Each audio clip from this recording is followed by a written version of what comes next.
देहरादून से लाइव दिखा रहे हैं। यह 6 बजे से शुरू हो गई थी। देहरादून से लाइव तस्वीर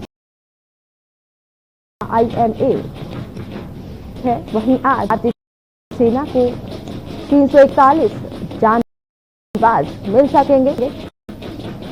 पासिंग आउट परेड होते हुए इस पासिंग आउट परेड को कोरोना गाइडलाइंस का ध्यान में रखते हुए पासिंग आउट परेड हो रही है। मास्क सभी ने लगाया हुआ है और सोशल डिस्टेंसिंग का भी भरपूर पालन किया जा रहा है। बता 341 भारतीय जेंटलमैन कैंडिडेट्स तस्वीरों के माध्यम से आपको दिखा रहे हैं। देहरादून से लाइव तस्वीरें आपको दिखा रहे हैं, जहां स्वीपिंग और ओथ सेरेमनी के बाद 425 जेंटलमैन कैंडिडेट्स बतौर लेफ्टिनेंट देशमा अभिन्न अंग, इनमें 341 युवा सैन्य अधिकारी भारतीय थल सेना को मिलेंगे। बता दें कि उत्तराखंड की राजधानी देहरादून में स्थित भारतीय सैन्य अकादमी वो जगह है जहां से हर साल देश को सेना के जांबाज अफसर मिलते हैं। बता दें कि आज पासिंग आउट परेड हो रही है, वहीं जांबाज आज मिलेंगे भारतीय सेना को। बता दें कि मुख्यमंत्री के नेतृत्व में महत्वपूर्ण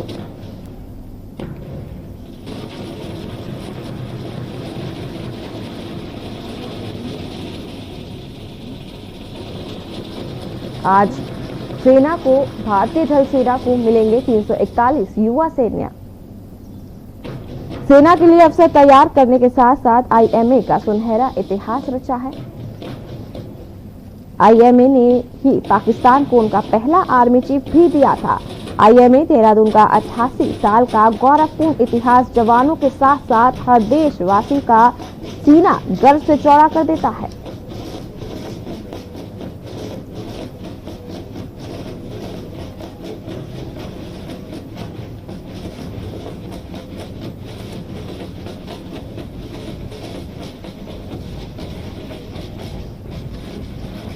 आज 341 युवा सैन्य अधिकारी भारतीय थल सेना को मिलेंगे और कोविड गाइडलाइन का भी पूरा ध्यान में रखते हुए इस परेड को किया जा रहा है। पासिंग आउट परेड हो रही है। 2 तस्वीरें आपको दिखा रहे हैं पासिंग आउट परेड की।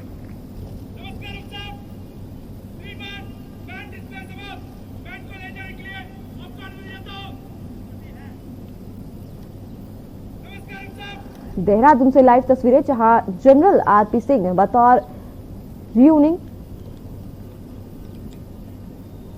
ऑफिसर परेड का निरीक्षण कर 5 जेंटलमैन कैंडिडेट से सलामी लेंगे। कोरोना संक्रमण के खतरे को देखते हुए इस बार भी परेड सादगी से हो रही है और खास बात इसमें यह है कि कोरोना गाइडलाइंस को देखते हुए उसका पालन करते हुए इस परेड को किया जा रहा है। बतौर मास्क भी जवानों ने लगाया हुआ है। पिछली बार की तरह इस बार भी कैंडिडेट्स के परिजन पासिंग आउट परेड नहीं देख पाए। ऐतिहासिक चेकपोस्ट भवन के सामने ड्रिल स्क्वायर पर परेड सुबह 6:30 बजे से शुरू हुई।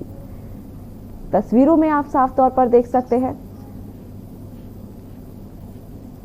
बता दें कि 341 भारतीय जेंटलमैन कैंडिडेट्स इसमें शामिल हैं। आज भारतीय थल सेना को मिलेंगे जांबाज। लाइव आपको दिखा रहे हैं देहरादून से, जहां IMA पासिंग आउट परेड शुरू हुई है।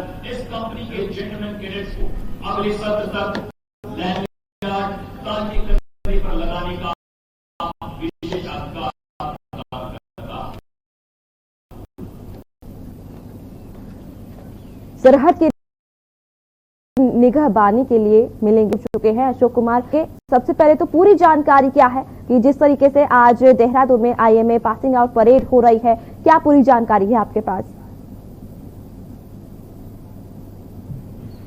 जी बिल्कुल सोनाली, आपको बता दूं आज पासिंग आउट परेड ये होने जा रही है और जो हम यहाँ पर कह सकते हैं भारत की सेना में शामिल होने के लिए और अन्य 9 मित्र की देशों की सेना में शामिल होने के लिए जो युवाओं की, जो जवानों की जो फौज है वो अब तैयार हो चुकी है, जिसमें कि आज भारतीय सेना को जो जेंटलमैन कैंडिडेट्स हैं वो 341 आज मिलने जा रहे हैं और अन्य जो 9 मित्र हैं उसमें 84 जेंटलमैन कैंडिडेट्स आज इन देशों की सेना में शामिल होंगे। और एक जो गीत है जो मैं आपको यहाँ पर बताना चाहूंगा, कदम कदम बढ़ाए जा, खुशी के गीत गाए जा, ये जिंदगी है कौम की, तू कौम के नाम लुटाए जा।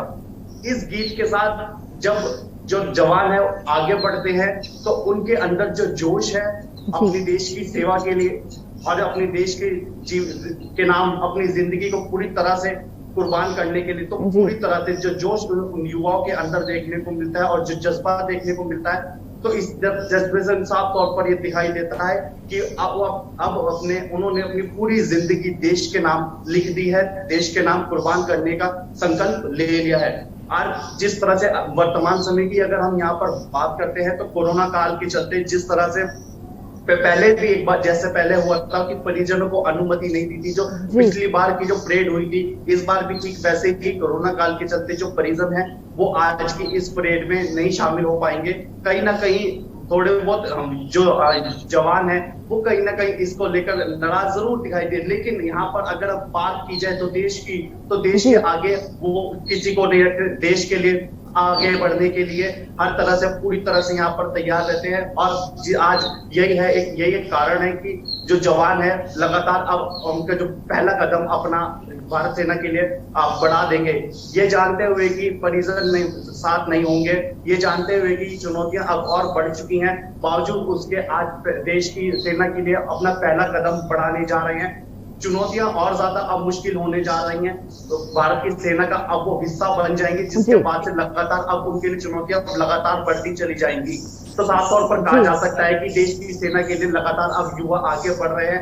और अब आईएमए की अगर हम यहाँ की बात करते हैं यानी कि इंडियन मिलिट्री एकेडमी की, तो सन 1932 में 40 जेंटलमैन कैंडिडेट्स आईएमए ने भारत सेना को दिए थे। तब से लेकर आज तक की अगर हम बात करें तो 60,300 से अधिक जेंटलमैन कैंडिडेट्स आईएमए में कड़ी ट्रेनिंग देकर देश की सेना को समर्पित कर चुके हैं। और हर साल में 2 बार आईएमए की जो परेड होती है और कड़ी मेहनत के साथ जो युवा है अपने जो यहाँ से जो लड़की जो जवान है वो देश की सेनाओं में समर्पित होते हैं। तो कह सकते हैं कि कहीं ना कहीं आज भी जो देश की सुरक्षा के लिए अब सरहद पर उनकी सरहद पर जिस तरह से रक्षा की निगरानी की जाती है और सरहद पर जिस तरह से डटे रहते हैं, तो यहाँ पर कह सकते हैं कि आज भी देश के नाम कुर्बान होने वालों की कमी नहीं है। यहाँ पर एक बात ये भी कहा जाता है कि अगर आज जनता चैन की नींद सो पाती है या उनकी चैन की नींद अगर आज यहाँ पर जनता आराम से सो पाती है, तो ये सरहद पर रहने वाले जो जवान हैं वो जब हमारी रक्षा करते हैं तो यही उनकी वजह से ही आज हम लोग सुरक्षित है। और तो कह सकते हैं कि लगातार जवानों के लिए यहाँ पर आज भी भारत के पास या अन्य देशों की बात की जाए तो उसके लिए कमी नहीं है। और आज यही कारण है कि कोरोना काल के चलते परिजन ना होने के बावजूद भी आज देश की सेना के लिए अन्य देशों की सेना के लिए जवान भारत अपनी सेनाओं के लिए पहला कदम बढ़ाने जा रहे हैं। जी अशोक, आपसे ये भी पूछना चाहेंगे कि जिस तरीके से इस जो परेड हो रही है इसमें यूपी के सबसे ज्यादा जो कैडेट्स है वो शामिल हैं जो अफसर बनने जा रहे हैं, उस पर क्या जानकारी है पूरी आपके पास? उत्तर प्रदेश की यहाँ पर अगर हम बात करते हैं तो उत्तर प्रदेश अपना बहुत बड़ा राज्य है जिसमें कि 75 जिले आते हैं और जिसमें सबसे ज्यादा 66 जो जेंटलमैन कैंडिडेट्स हैं जो कि आज यहाँ से आईएमए की से कड़ी मेहनत से ट्रेनिंग ले रहे हैं। और उत्तर प्रदेश के इसमें 66 कैंडिडेट्स हैं जो कि आज पास आउट होकर पहला पड़ाव देश की सेना की ओर बढ़ाएंगे।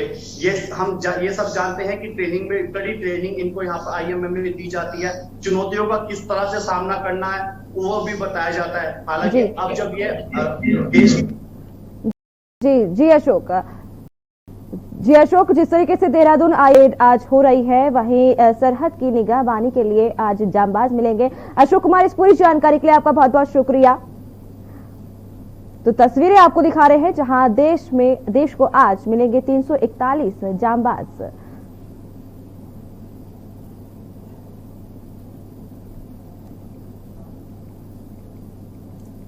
देहरादून से खबर है, जहां मुख्यालय में मुख्यमंत्री के नेतृत्व में महत्वपूर्ण बैठक आज। वहीं मुख्यमंत्री तीरथ सिंह रावत पहुंचे प्रदेश कार्यालय। बैठक में पार्टी का मार्गदर्शक सीएम तीरथ ने किया। देहरादून से खबर आपको दिखा रहे हैं, जहां मुख्यमंत्री तीरथ सिंह रावत पहुंचे प्रदेश कार्यालय। बैठक में पार्टी का मार्गदर्शक सीएम तीरथ ने किया। आगामी चुनावी रणनीतियां पर भी चर्चा हुई। बैठक में सीएम समेत भाजपा प्रदेश भी शामिल रहे।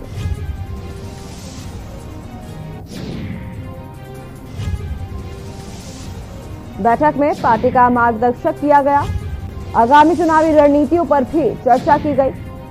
बैठक में सीएम समेत भाजपा प्रदेश भी शामिल रहे। देहरादून भाजपा मुख्यालय में मुख्यमंत्री के नेतृत्व में महत्वपूर्ण बैठक। मुख्यमंत्री तीरथ सिंह रावत पहुंचे प्रदेश कार्यालय, जहां पर तमाम चर्चा हुई और कई अधिकारी इस बैठक में मौजूद रहे। बैठक में पार्टी का नेतृत्व में कई जानकारी दी और चर्चाएं भी हुई। कई कड़े निर्देश भी दिए गए। मुख्यमंत्री तीरथ सिंह रावत प्रदेश कार्यालय पहुंचे, जहां तमाम चर्चा हुई। बता दें कि बैठक में पार्टी का मार्गदर्शक सीएम तीरथ ने किया। आगामी चुनावी रणनीति पर भी चर्चा की गई। जिस तरीके से चुनाव आ रहे हैं, उसको देखते हुए रणनीति तैयार की गई, रणनीति बनाई और तमाम जानकारी हासिल की। तमाम चर्चाएं हुई इस बैठक में। कई अधिकारी इस दौरान मौजूद थे। महत्वपूर्ण बैठक मानी जा रही है ये। मुख्यमंत्री तीरथ सिंह रावत पहुंचे प्रदेश कार्यालय, जहां बैठक हुई और बैठक के दौरान सभी कई अधिकारी मौजूद थे। आगामी चुनावी रणनीति पर चर्चा की गई।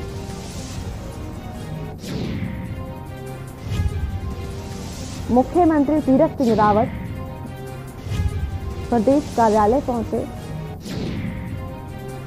इसी खबर के साथ ज्यादा जानकारी के लिए ब्यूरो चीफ हमारे साथ जुड़ चुके हैं राजेश वर्मा। राजेश से जानना चाहेंगे। राजेश, तो सबसे पहले जो ये बैठक हुई है, क्या पूरी जानकारी है आपके पास?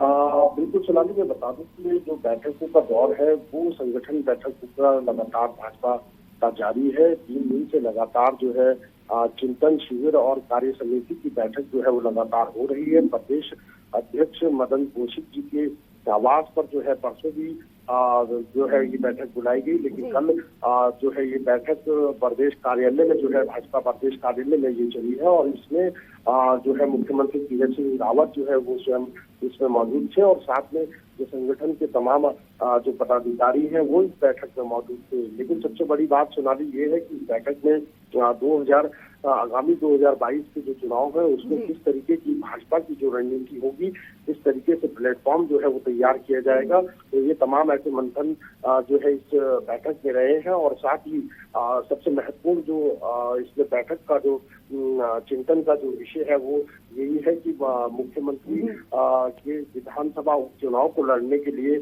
किस विधानसभा से उनको चुनाव लड़ाया जाएगा। तो ये एक मंथन जो है वो लगातार जो है बैठक के दौरान जो है वो किया जा रहा है, क्योंकि भाजपा जो है आगामी 2022 के जो चुनाव है उसको लेकर के जो है कोई भी रिस्क जो है वो नहीं लेना चाहेगी, क्योंकि लगातार जिस तरीके से दिन पर दिन जो है समय कम होता जा रहा है, लेकिन कोरोना काल जिस तरीके से चल रहा है तो कहीं ना कहीं एक बाधा जो है वो आगामी चुनाव में जो है कोरोना जो है अब तक बना चुका है और आगे भी इसको किस तरीके से कोरोना को फाइट करते हुए किस तरीके से 2022 के जो चुनाव है उसमें किस तरीके से जनता के साथ रूबरू होना है, किस तरीके से जो काम जो है प्रदेश के अंदर विकास को लेकर के हुए हैं उनको किस तरीके से जनता के सामने रखना है। तो ये तमाम ऐसे मुद्दे हैं सोनाली जिनको लेकर के लगातार जो संगठन की जो बैठक है, भाजपा का जो बैठक है वो चिंतन शिविर और कार्य समिति की बैठकों का दौर जो है वो लगातार प्रदेश में जारी है। सोनाली जी, राजेश, आपसे ये भी जानना चाहेंगे, जिस तरीके से ये बैठक हुई, अहम बैठक मानी जा रही है ये, वहीं जो आगामी चुनाव आ रहे हैं उसको देखते हुए रणनीति भी तैयार की गई, कुछ दिशा निर्देश भी जारी किए गए हैं। देखिए सेना जो ये बैठकों का सिलसिला है, मैंने जैसे आपको बताया सोनाली, ये तो जो संगठन की बैठक होती है और तमाम जो भाजपा प्रदेश कार्यालय में, जैसे मैंने आपको बताया कि देर शाम तक ये बैठक चली। इससे पहले भी जो है जो प्रदेश पार्टी के प्रदेश अध्यक्ष हैं उनके आवास पर जो है ये बैठक बुलाई गई। सबसे बड़ी जो बात है, क्योंकि सबसे बड़ी जो नीति है भाजपा की वो यही है कि पर वहां से पहले जो है उनको चुनाव लड़ना है, विधानसभा उपचुनाव लड़ना है, उसको लेकर के किस जगह से मुख्यमंत्री वो चुनाव लड़ेंगे और कहां से वो सीट निकाल पाएंगे, तो इससे गहन चिंतन जो है वो पार्टी का बन रहा है। और इसके साथ साथ क्योंकि 2022 में किस तरीके से जनता के बीच में जो काम है उनको किस तरीके से जुर्माना है, किन कामों को लेकर जनता के सामने जो है भाजपा दोबारा अपना रिजल्ट जो है वो दिखाएगी, ताकि जो आगामी 2022 के जो चुनाव है उसमें किस तरीके से जो है प्रदेश में जो है जनता का मन जो है वो लुभा पाए। क्योंकि कॉम्पिटिटर बहुत ज्यादा हो चुके हैं, क्योंकि पहले ही भाजपा और कांग्रेस की एक तरीके से फाइट जो है प्रदेश में हुआ करती थी, लेकिन अब जो है पीछे मोर्चे के हिसाब से आम आदमी पार्टी भी जो है वो कहीं ना कहीं अपने पैर जो है प्रदेश से पसार रही है। तो कहीं ना कहीं जो 2022 के जो चुनाव है वो बिल्कुल दिलचस्प, इसमें कांटे की टक्कर जो है वो कहीं ना कहीं पार्टी के पीछे सोनाली देखने को मिलेगी। जी राजेश वर्मा, इस पूरी जानकारी के लिए आपका बहुत बहुत शुक्रिया। तो आगामी चुनावी रणनीतियां पर भी चर्चा हुई इस बैठक में।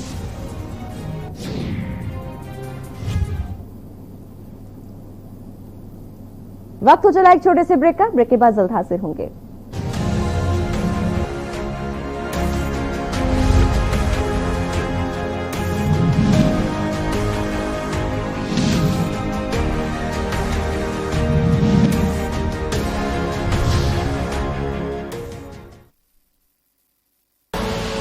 आप देख रहे हैं के न्यूज, खबरों का सारथी।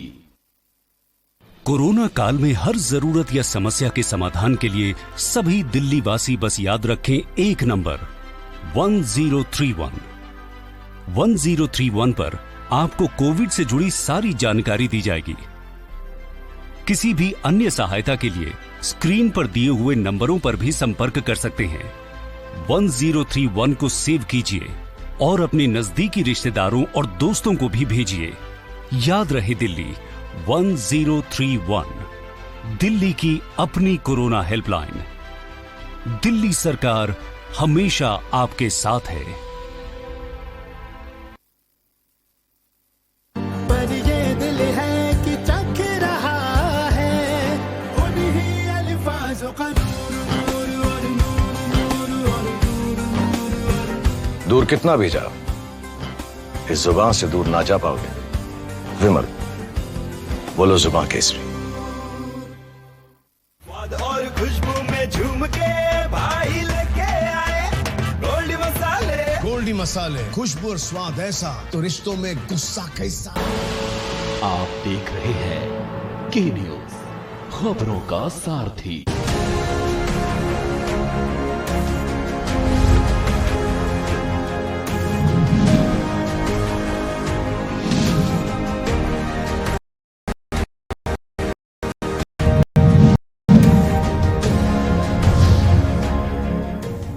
हवाएं भी जिनके खिलाफ थी, फिजा जिसके विरोध में खड़ी थी, लेकिन वो बरगद को हिला नहीं पाई और जड़ों से मजबूत वो आज भी डट कर खड़ा रहा है और समाज के लिए मिसाल बनकर उभरा है।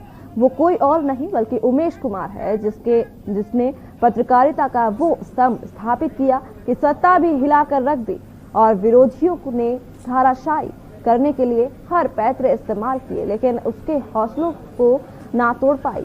उस शख्स ने कोरोना महामारी के संकट में ये साबित कर दिया कि वो गरीब और जरूरतमंदों के लिए किस कदर खड़ा है।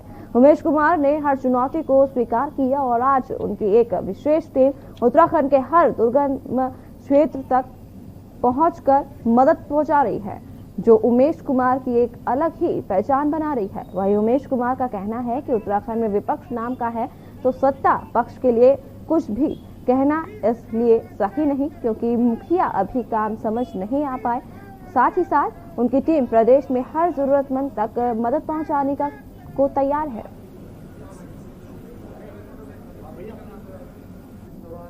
से सवाल होते हैं, तो मेरा कहना है कि हमें सरकार की आलोचना करने का समय नहीं है। हमें सबको मिलजुल कर एक दूसरे की मदद करनी। सरकार की आलोचना तो हम जीवन भर कर लेंगे। इस समय आलोचना से ज़्यादा लोगों को हमारे सहयोग की ज़रूरत है, और मैं सभी से कहता हूं कि एक एक जान कीमती है। हम सब लोगों को आगे मिलकर इस वैश्विक महामारी में हर घर तक मदद पहुंचाने का प्रयास करना चाहिए, और उसके लिए हमारी गढ़वाल मंडल और कुमाऊं मंडल की दोनों टीमें दिन रात एक एक गांव, एक एक नए पंचायत तक पहुंच रही हैं और मदद कर रही हैं। पेट्रोल डीजल की कीमतों में रोजाना बढ़ोतरी से पेट्रोल 100 रुपए के आसपास बना हुआ है। वहीं पेट्रोल डीजल में आए दिन हो रही बढ़ोतरी को मुद्दा बनाते हुए कांग्रेस कार्यकर्ताओं ने पेट्रोल पंप पर धरना प्रदर्शन किया। कांग्रेस कार्यकर्ताओं ने भाजपा के केंद्र सरकार की नीतियों को पेट्रोल डीजल की बढ़ती कीमतों के लिए जिम्मेदार ठहराया है। कांग्रेस कार्यकर्ताओं ने जल्द से जल्द पेट्रोल डीजल की बढ़ती कीमतों को कम कर आम जनता को राहत प्रदान करने की बात कही है।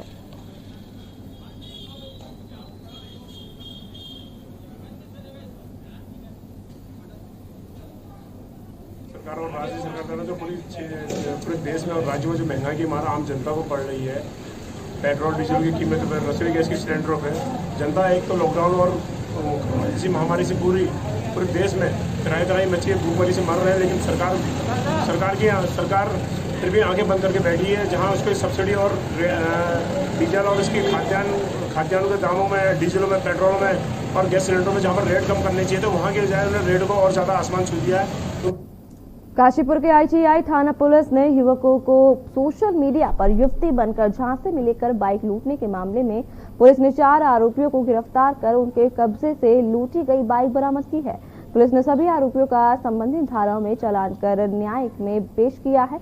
उत्तर प्रदेश के ठाकुर द्वारा नवासी मोहम्मद इकराम ने पुलिस को तहरीर देकर बताया था कि उसकी शेयर चैट सोशल मीडिया पर पायल नामक लड़की से दोस्ती हुई थी। इस दौरान पायल ने उसे 8 जून की शाम बाजपुर रोड IGL तिराहे पर में पहले मोड़ पर बुलाया। इस दौरान पायल उर्फ आजम रजा वहीं झाड़ियों में छिपा हुआ था। पुलिस ने आरोपियों की निशानदेही पर लूटी गई बाइक को बरामद किया है। पुलिस ने सभी आरोपियों को का संबंधित धाराओं में चालान काटकर न्यायालय में भेज दिया है।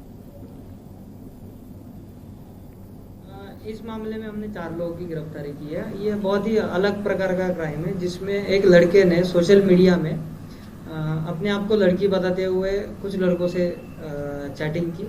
उसी एक लड़के को मुरादाबाद से थाना ITI क्षेत्र में बुला लिया, और बुला के फिर वो और उसके दोस्तों द्वारा उस लड़के को लूट लिया गया। बेसिकली उसकी गाड़ी उड़ी चोरी की है। तो हमारा सबसे ये निवेदन रहा, सोशल मीडिया में जब भी आप किसी से इंटरेक्ट करते हैं, किसी अनजाने व्यक्ति से ना करें। फिलहाल के लिए इस बुलेटिन में इतना ही। बाकी की तमाम खबरों को जानने के लिए आप देखते रहिए के न्यूज़ इंडिया।